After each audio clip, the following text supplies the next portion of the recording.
لو أنزلنا هذا القرآن على جبل لرأيته خاشعا متصدعا من خشية الله. وتلك الأمثال نضربها للناس لعلهم يتفكرون. الحمد لله والصلاة والسلام على رسول الله وعلى آله وصحبه ومن والاه. السلام عليكم ورحمة الله. برزان خوشحال لواني 292 لوانەکانی تفسير قورآنی پیرۆز بێمە خزمەتتان بە مەبەستی ڕەزامەندی خوای گەورە بە هیوادان ئەوەی ئازیز سوودی لێوە بگرن. أعوذ بالله من الشيطان الرجيم. بسم الله الرحمن الرحيم. فانقلبوا بنعمة من الله وفضل لم يمسسهم سوء واتبعوا رضوان الله والله ذو فضل عظيم. بەڕێخۆشەویستان دیارە لە وانەی ڕابردوو لە ئاەتەکەی پێشێ و ئاتە لە خزمەتیدا بووین کاتێکەوە خوای گەورە لە باسی ئیمانداران کەوا لە سەروی هەمویان پێغەمبەر صلی الله عليه وسلم و ئەو مەجموعە سەحابە بەڕێزەی کە لە خزمەتیدا بن خۆیان لێ ڕازی بی کاتێکەوە خوای گەورە دەفەرمیتن کە مووقیف و هەڵوێستیوان ئەوەیە کە خەڵکی پێیان دەڵێن ئەو خەڵکە هەمووی خڕ بووینەوە تاوەکو ئەنگۆ لە ناو بە شەڕ لەگەڵ ئەنگۆ بکەن ئەوان فەزادەهم ئیمانە ئیمانیان پێ زیاد دەکا وقالوا حەسبنا الله ونعم الوەکیل دەڵێن ئەڵڵا کافیە لە بۆ ئێمە سوبحانه وتعالى و هەروە چاکترین زادەکەوە دیفاعمان لێ بکە لە نەتیجەی ئەو تەسلیم بوونەی خوا ئەو ئیعتماد و تەوەکولە لەسەر خوا خوای گەورە دەفەرمی لە نەتیجەدا فانقلبوا فائی تعقیبیە گەڕانەوە بنعمة من الله وفضل بنعمتي خوای گەورە و بە فەزلەوە گەڕانەوە بەنعمەتی خوای گەورەوە بە ئەزر و پاداشتەوە بۆی کەوە ئەو ڕوبەڕووبوونەوەی لەگەڵ کوفر بوو نەکرا ئەوان هەزیمان هینا بە ئینتیصار و بە سەرکەوتن لە بۆ مسلمانان تەسجیل کرا و فەزلیشیان پێبەخشرا وەکو لە وانەی ڕابردوو لە سەبەب نزولەکەی باسمان کە کاتێک کە ئەو جەیشەی کافرەکان گەڕابوو ئیتر ئەوێن دەرێش مەوسیم بوو جێگای بازار بوو جێگای تیجارەت بوو ئەو مسلمانانەی کە لەوێن دەرێ ئەوەی کە پارە و پولی پێبوو لەوێن دەرێ تیجارەتی کردو بە قازانجەوەش گەڕان هەم بە قازانجی نەسرەتەوە هەم بە قازانجی دنیەویش بۆی کەوە لەو مەوسیمەی تیجارەتیان کرد لەم یەمسەسهم سوء هیچ ناخۆشییان توش نەهات لەم یەمسەسهم سوء هیچ ناخۆشیێک لە بەدەن و لە جەستەیان و لە معنەویاتیان بە هیچ شێوەیەک هیچ ناخۆشیێکیان توش نەهات واتبعوا رضوان الله وخوای گەورە مۆفەقی کردن سبحانه وتعالى بۆی کەوە بە دوای ڕەزامەندی خوادا بڕۆن کەواتە واتبعوا رضوان الله دیارە ڕەزامەندی خوای گەورە لەوەیدا کەوا کردەوەی چاک ئەنجام بدەیت ئیتر سنەتی خوای گەورە هەر کەسێک کاتێکەوە کارێکی چاک دەکا بە ئیخلاسەوە بە سەوابەوە پاداشتی دنیاشی پێشی پاداشتی ئاخرەت ئەوەیە کە خوا مۆفەقی دەکاتەوەی کەوا بەردەوام بی لە کاری چاک و کاری چاکتری پێ ئەنجام دەدا تاوەکو لە نەتیجەدا ڕەزامەندی خوا بەدەستبینی واتبعوا رضوان الله کەواتە بە نەسرەت و سەرکەوتن گەڕانەوە بە غەنیمەتەوە گەڕانەوە و هەروەها هیچ ناخۆشیێکیان توش نەهات و خوای گەورە مۆفەقی کردن کەوا بە بەردەوامی هەر لە دوو ئەو کارانە بن کە لە نەتیجەدا ڕەزامەندی خوای گەورە بەدەست دێ والله ذو فضل عظيم.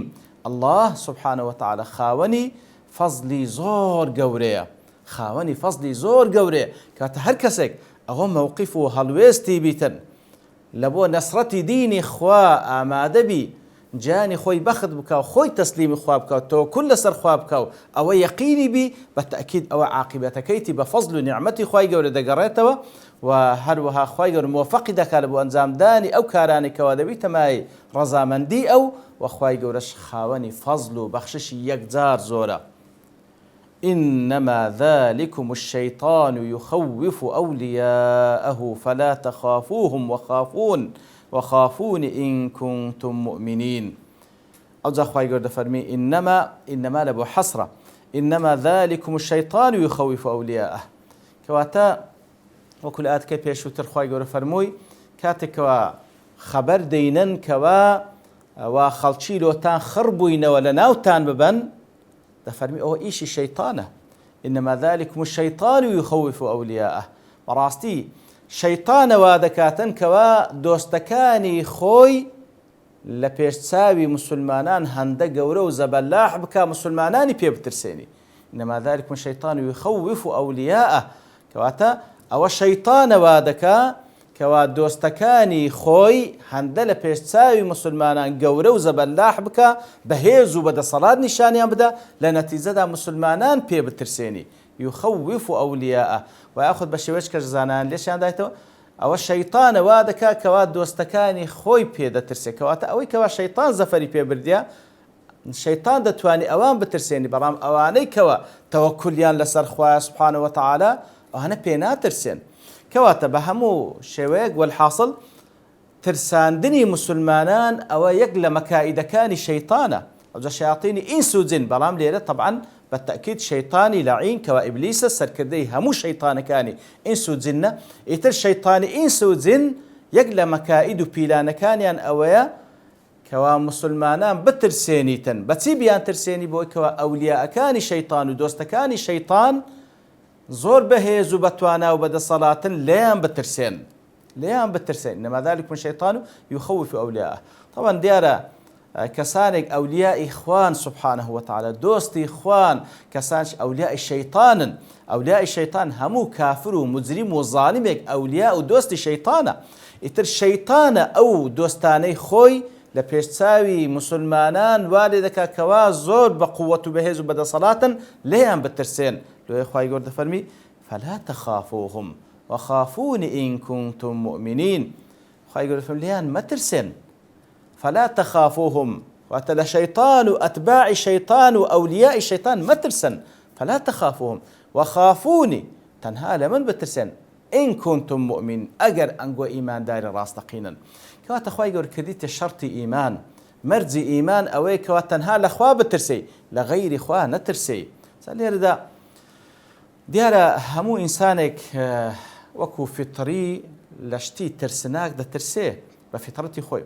ئەین تەماشا دەکەی خوای گەورە سوبحانە وتەعالا باز لە پێغەمبەران دەکا عەلەیهیمۇ الصەلاة وەسەلام لە بۆ نمونە باز لە موسا دەکا فخرج منها خائفا يترقب کاتێکەوە ئەو حادسەی ڕوودا لە دەستی ئیتر بەترسەوە لە شارەکە دەردەچی خائفا يترقب بەترسەوە و مراقبەش دەکا بزان داخوا لە دواینا یاخود گەیشتن پێی ئیتر ئەو خەوفێکی فیتریە. وەکو زانان دەفەرمون خەوفی فیتری ئەوەیە کەوا ئینسان بە طەبیعەتی حاڵ لە هەموو شتێکی ترسناک و لە هەموو دوژمنێک و لە هەموو دڕندەیەک دەترسێ. ئەوەش عیب نییە کەوا ئینسان بترسێ بەڵکو عیب ئەوەیە کەوا تەسلیمی ئەو ترسەبی.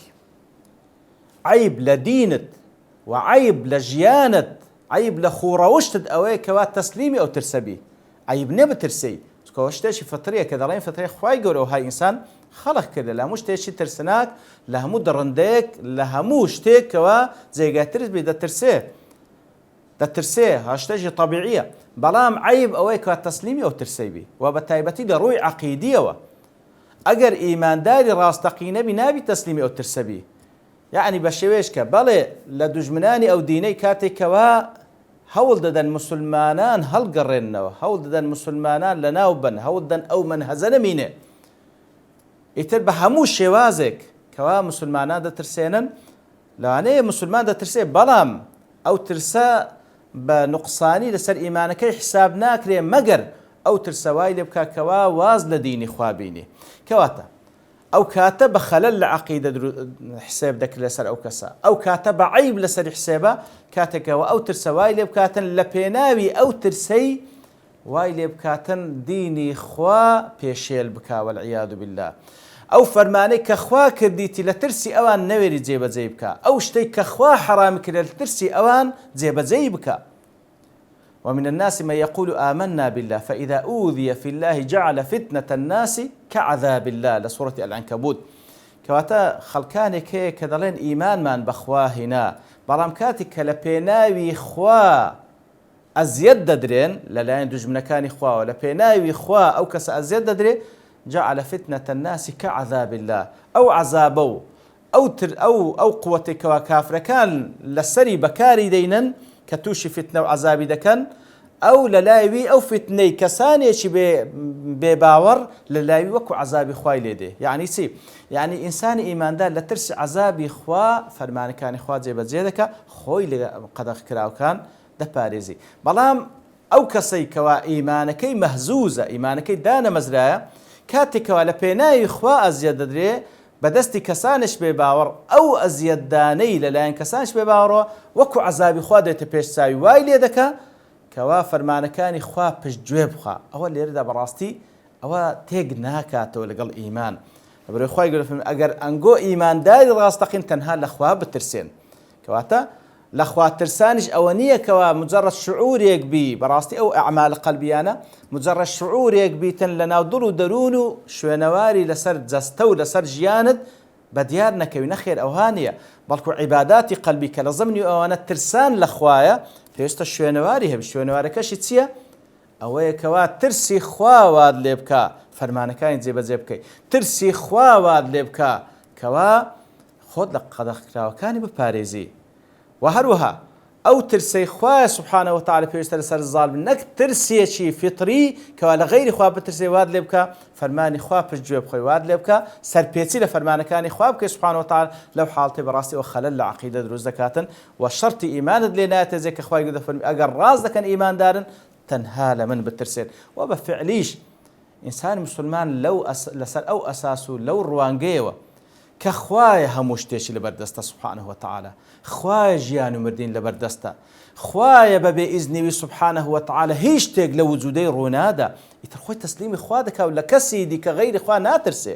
ئەوەی خوا تەقدیری کردی هەر ئەوەیە سوبحانەهو وتەعالا. وەکو سەعیدی کوڕی جوبەیر کاتێکەوە حەجاج هەڕەشەی لێ دەکا، واد لێ دەکەم، واد لێ دەکەم، واد لێ دەکەم، ئەویش پێ دەکەین، دەڵێ لۆ پێ دەکەین، دەڵێ بمزانین بە ئەو شتان لە دەسەڵاتی تودایە لەتەخەذتوکە ئیلاهن، ئەو دەتکەمە خوا، دەتپەرستم وەالعیاذ بالله. بەڵام لە دەستە تو نییە، ئەوە لە دەسەڵاتی خوایە سوبحانەهو وتەعالا، لە دەسەڵاتی خوایە. ما من دابة إلا هو آخذ بناصيتها. هیچ شتێک هیچ دابێک لە سەڕووی زەوینە ئیلا خوا دەستی بە نووسوانی گرتێ. بە مسلمان و کافرەوە ئەگەر خوا نەیەوێ ناتوانی دەست درێژکەی لە بۆم، ئەگەر خوا نەیەوێ سوبحانەهو وتەعالا ئیزنی لەسەر نەبی هیچ شتێک ڕوونادا. و ئەگەر ڕوژ بدا ئیزنیشی لەسەر بی، ئەوە دیارە ئینسان مسلمان ئەوە قەناعەت و یەقینیتی ئەگەر خوای گەورە ئیزنی لەسەر بیکەوە کەسانێک کافر دەستیان بدگاتێ بە هەر شێوەیەک ئازارت بدەن، بزانەوە خێری توی تێدا. دەبیتە مایەی ڕەشبوونەوەی گوناهەکان، دەبیتە مایەی ڕەفعی دەرەجاتت دەبی لای خوای گەورە، دەبیتە مایەوەی کەوا بە پلەی بەرزی شەهادەتت بگەینی. ئیتر ئەو یەقینە بە خوای گەورە سوبحانەهو وتەعالا زۆر زۆر مهمە. لۆیە بەڕاستی خەوف و ترسان لەخوا یەکێکە لە شەرتەکانی ئیمان کە پێویستە ئینسانی ئیماندار تەنها لەخوا بترسێ. ولا يحزنك الذين يسارعون في الكفر. أوجب پیغمبر دفرمي صلى الله عليه وسلم ولا يحزنك الذين يسارعون في الكفر. أواني كوا دەچن کافر دەبن، ئەوانەی کەوا دەچن کافر دەبن و بە پەلەش دەچن، یاخود لە ناو کوفرەکان ئەوجا جدیت نیشان دەن و زۆر بە جدی کاری کوفر ئەنجام دەدەن. ولا يحزنك الذين يسارعون في الكفر. كوات أصل لإيمان دار أوي كوا سارعوا إلى مغفرة من ربكم، سابقوا إلى مغفرة من ربكم. هردو شياتي كوات إيمان دار مسارعة دكا ومسابقة دكا دەست پێشخەری دەکا و مبادرە دەکا لە بۆ گەیشتن بە ڕەزامەندی خوای گەورە، لە بۆ گەیشتن بۆی کە خوا لێی خۆش بوو بەهەشتی پێ ببەخشی. بەڵام کەسانش بە پێچەوانەوە مسابقە و مسارعە دەکەن لە بۆ کوفر، لە بۆ شەیطان، لە بۆ جەهەنەم. ئیتر ئەوە دەبیتە مایەی ئەوەی کەوا پێغەمبەر صلی الله علیه وسلم و هەروەها شوێن کەوتوانی ڕاستەقینەی پێغەمبەر صلی الله علیه وسلم خەفەت لەو کەسان دەخۆن. لەبەر ئەوەی بەطەبیعەتی خۆی ئینسان وا تێدەگا کە ئەگەر بێت و کەسانێکی زۆر بەرەو کوفر بڕۆن لە نەتیجەدا زاڵ دەبن بەسەر ئیسلام و ئەهلی ئیسلام. خوای گەورە دەفەرمێ خەفەت لەوەی مەخۆ، خەفەت لەوەی مەخۆ. طبعا پێغەمبەر صلی الله علیه وسلم وەکو لە چەندین جێگایان خوای گەورە باسی دەکاتن زۆر خەفەتی لەوەی خوا دەکەوە کەسانێک خۆیان تووشی جەهەنەم بکەن. لەبەرەوەی دەزانن مەسیر پێغەمبەر صلی الله علیه وسلم دەزانی کەوا مەسیری ئەهلی کوفر لە دنیا و لە قیامەت چێ. لەبەرەوەی پێغەمبەر صلی الله علیه وسلم لەسەروی هەموو کەسێک زیاتر تام و چێژ و لەزەتی ئیمانی چێشتیە. دەزانی ئەمن و ئەمان لە دنیا و قیامەت لە ئیمان و لە هیدایەتدایە. ئیتر خەفەت لە کەسانش کافر دەخۆن، خەفەت لە کەسانش کافر دەخوا و ئیماندار ڕاستەقینش بە هەمان شێوە خەفەت لە کەسانش کافر دەخۆن.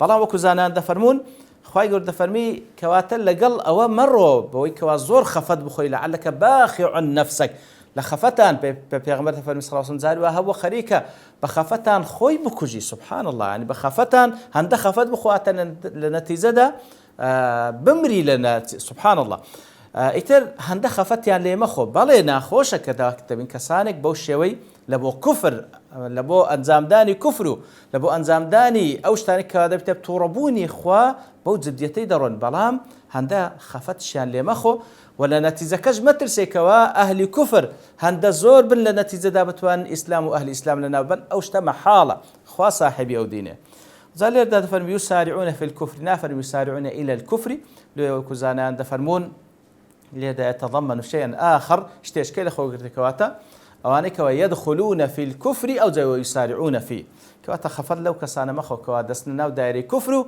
أو زي مسارع اشتي كان لنا كفر بوي كوا منافسة لقل يكتريب كان يقلوان لقل أو يتريان بتشي ويك زياتر كفر بكا اشتواء أنزام ذاك بتماعي توربوني خوا سبحانه وتعالى يتل دواء وجدار أخوة يقولون لي إنهم لن يضروا الله شيئا يريد الله أن لا يجعل لهم حظا في الآخرة ولهم عذاب عظيم بلام لبرتا وابوني كاد لير دوستين ببشتواني خوا يقول له أني داهتو دين وخزمة دواتو سيل سردكين وصلى الله وسلم على نبينا محمد وعلى آله وصحبه أجمعين وآخر دعوانا أن الحمد لله رب العالمين لو أنزلنا هذا القرآن على جبل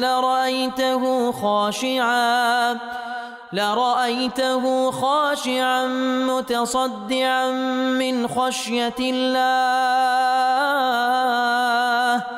وتلك الأمثال نضربها للناس لعلهم يتفكرون